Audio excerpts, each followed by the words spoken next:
देखो बेटा, आज हम पढ़ेंगे 1.3 का टॉपिक, यूरोप में समाजवाद का आना। ठीक है, यूरोप क्या है? एक पूरा महाद्वीप है। उन महाद्वीप के जो देश हैं, जैसे फ्रांस हो गया, इंग्लैंड हो गया, हो गया, और भी जो देश बच गए, पुर्तगाल वगैरह, तो उन सब में क्या है, जो समाजवाद का एक पूरा जो यूरोप महाद्वीप, उसके अंदर जो समाजवाद का आना। ठीक है, देखो, समाज के पुनर्गठन की संभवत सबसे दूरगामी दृष्टि प्रदान करने वाली विचारधारा समाजवाद ही थी। ठीक है, कौन सी विचारधारा थी?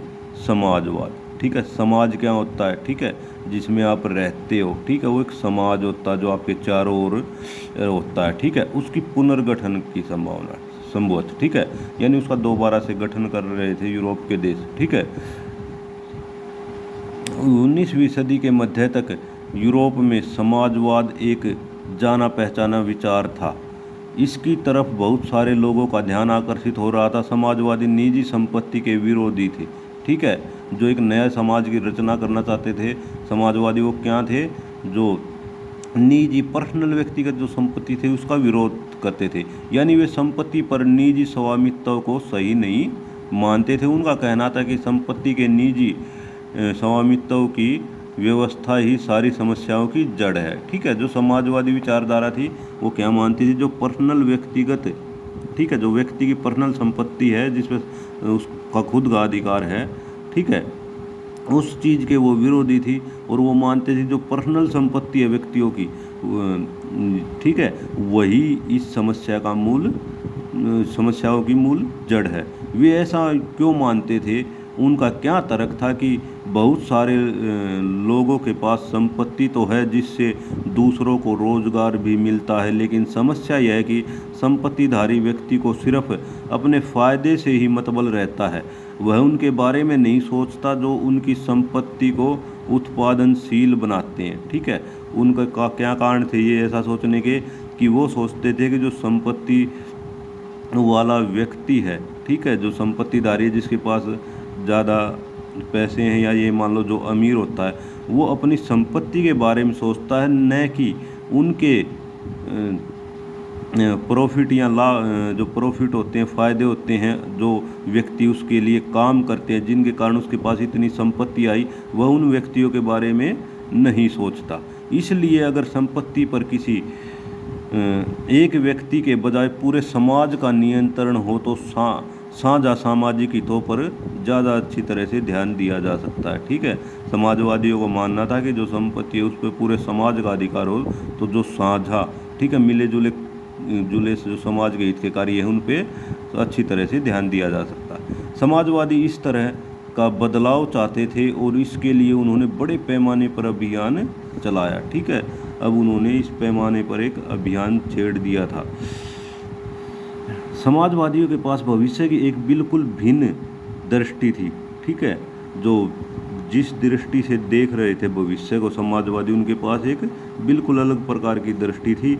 कुछ समाजवादियों को कोऑपरेटिव यानी सामूहिक उद्यम परिश्रम के विचार में दिलचस्पी थी। इंग्लैंड के जाने माने उद्योगपति रॉबर्ट ओवेन 1771 से 1858 ने इंडियाना, अमेरिका में नया समन्वय के नाम से एक नए तरह के समुदाय की रचना का प्रयास किया। ठीक है, एक इंग्लैंड का उद्योगपति था रॉबर्ट ओवन।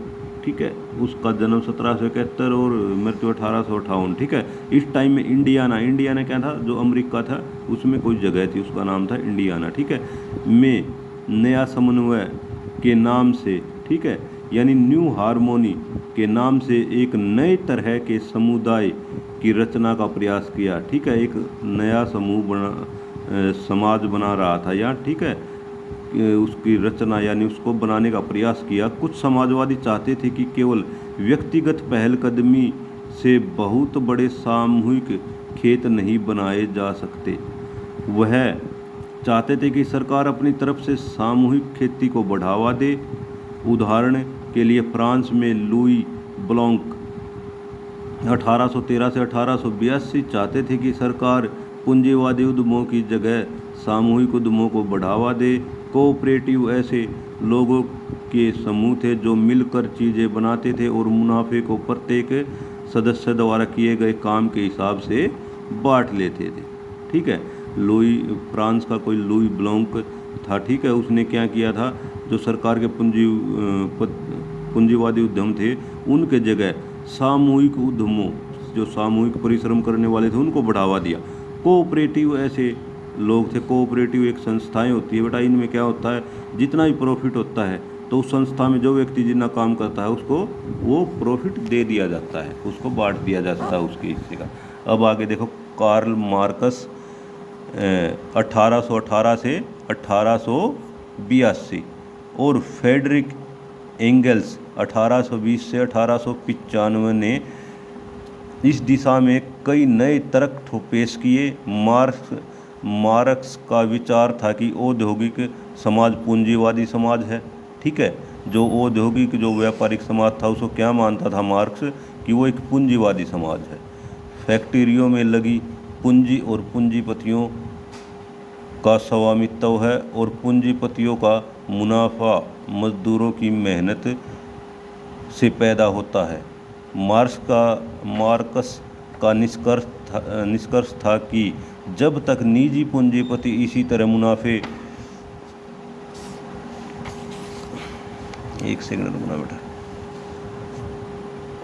मुनाफे का संचय, ठीक है, मुनाफे का संचय करते जाएंगे तब तक मजदूरों की स्थिति में सुधार नहीं हो सकता। तो मार्क्सवाद क्या मानता था कि जो पूंजीपति हैं वो इसी प्रकार संचय यानी धन को इकट्ठा करते जाएंगे तो जो मजदूर हैं उनमें की जो पोजीशन है उसमें कोई सुधार नहीं होगा। मजदूरों को पूंजीवाद व निजी संपत्ति पर आधारित शासन को उखाड़ फेंकना होगा। ठीक है, ये विचार किसके थे, मार्क्स के। मार्क्स का विश्वास था कि खुद को पूंजीवादी शोषण से मुक्त कराने के लिए मजदूरों को एक अत्यंत भिन्न किस्म का समाज बनाना होगा। ठीक है, जो पूंजीवादी शोषण हो रहा था उससे मुक्त होने के लिए मजदूरों को क्या करना पड़ेगा, एक पूरे समाज का पूंजीवादी शोषण से मुक्त कराने के लिए मजदूरों को एक अत्यंत भिन्न यानी अलग किस्म का समाज बनाना होगा, जिसमें सारी संपत्ति पर पूरे समाज का यानी सामाजिक नियंत्रण और स्वामित्व रहेगा। उन्होंने भविष्य के इस समाज को सामान्यवादी कम्युनिस्ट समाज का नाम दिया। ठीक है, मार्क्स ने किस नाम से इस विचारधारा को रखा, कम्युनिस्ट। ठीक है, साम्यवादी विचारधारा, कौन सी थी ये, साम्यवादी विचारधारा। ठीक है, इस विचारधारा में क्या था, जो पूंजीपति थे जो धन से संचय कर रहे थे उनको उखाड़ के फेंकना और जो एक ऐसे समाज का निर्माण करना जिसमें जो उद्यमी परिवर्तनशील है उसमें जो मजदूर हैं, ठीक है, और जो उद्यमशील परिश्रमी हैं उनको अलग से और सारी संपत्ति पूरे समाज की यानी सामाजिक नियंत्रण का स्वामित्व रहे, यानी पूरी संपत्ति पर समाज का ही नियंत्रण रहे। ये क्या थे, कार्ल मार्क्स। ठीक है, ये उनके विचार थे जिसको कम्युनिस्ट विचारधारा के नाम से या साम्यवादी विचारधारा के नाम से हम जानते हैं। समाजवाद के लिए समर्थन। ठीक है, अब जो समाजवाद की विचारधारा थी कम्युनिस्ट, उसमें ठीक है उस विचारधारा में परिवर्तन उसके समर्थक कौन कौन आए वो देखो। 1870 का दशक आते आते समाजवादी विचार पूरे यूरोप में फैल चुके थे। अपने प्रयासों से समन्वय लाने के लिए समाजवादियों ने द्वितीय इंटरनेशनल के नाम से एक अंतर्राष्ट्रीय संस्था भी बना ली थी। ठीक है, जो समाजवादी थे इन्होंने क्या किया, एक कंपनी यानी संस्था बना ली एक समाजवादियों ने द्वितीय इंटरनेशनल के नाम से। इंग्लैंड और जर्मनी के मजदूरों ने अपनी जीवन और कार्य स्थितियों में सुधार लाने के लिए संगठन बनाना शुरू कर दिया। ठीक है, जो इंग्लैंड और जर्मनी के अंदर जो मजदूर थे, श्रमिक थे, उन्होंने क्या किया, अपने जीवन और कार्य स्थितियों में सुधार लाने के लिए जो कार्य करते थे और उनकी जो जीवन था उसमें सुधार लाने के लिए संगठन बनाने शुरू कर दिए। संकट के समय अपने सदस्यों को मदद पहुंचाने के लिए इन संगठनों ने कोष स्थापित किए और काम के घंटों में कमी तथा मताधिकार के लिए आवाज़ उठाना शुरू कर दिया। ठीक है, जो समाजवाद था उसमें के समर्थन में आने वाले लोगों में कौन थे? एक तो मजदूर थे ये। ठीक है, उन्होंने अपने जीवन की जो शैलियाँ थी, जो जो कार्य उनकी जो कार्य स्थितियाँ थी, कार्य करने की पोजीशन में, उनमें सब सुधार लाने के लिए संगठन बनाए। और उन संगठनों के बनाने के बाद उन्होंने एक कोष की स्थापना की, ताकि किसी भी मजदूर सदस्य को कहीं भी कुछ परेशानी हो तो उस कोष से उसको सहायता प्रदान की जाए। और काम के जो घंटे थे उनमें कमी की, और मताधिकार यानी वोट डालने के अधिकार के लिए उन्होंने आवाज़ उठाई। जर्मनी में सोशल डेमोक्रेटिक पार्टी SPD, ठीक है, SPD क्या थी ये? सोशल डेमोक्रेटिक पार्टी, जिसको शॉर्ट फॉर्म में बोलते हैं हम SPD के साथ इन संगठनों के काफ़ी गहरे रिश्ते थे, और संसदीय चुनाव में वे पार्टी की मदद भी करते थे। 1905 तक ब्रिटेन के समाजवादियों और गुड यूनियन आंदोलनकारियों ने लेबर पार्टी के नाम से अपनी एक अलग पार्टी बना ली थी। फ्रांस में भी सोशलिस्ट पार्टी के नाम से ऐसी ही एक पार्टी का गठन किया गया, लेकिन 1914 तक यूरोप में समाजवादी कहीं भी सरकार बनाने में कामयाब नहीं हो पाए। ठीक है, 1914 तक ये पार्टी कहीं भी सरकार बनाने में जर्मनी में कामयाब नहीं हुई। संसदीय राजनीति में उनके प्रतिनिधि बड़ी संख्या में जीतते रहे। उन्होंने कानून बनवाने में भी अहम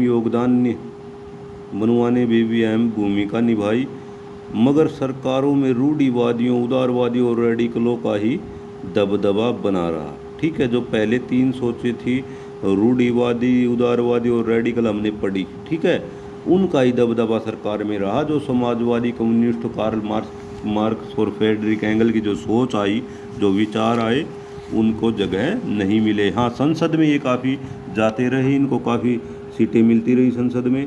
ठीक है, लेकिन ये सरकार नहीं बना पाई कभी। ठीक है बेटा, कल पढ़ेंगे रूस की क्रांति, आज तक यहीं।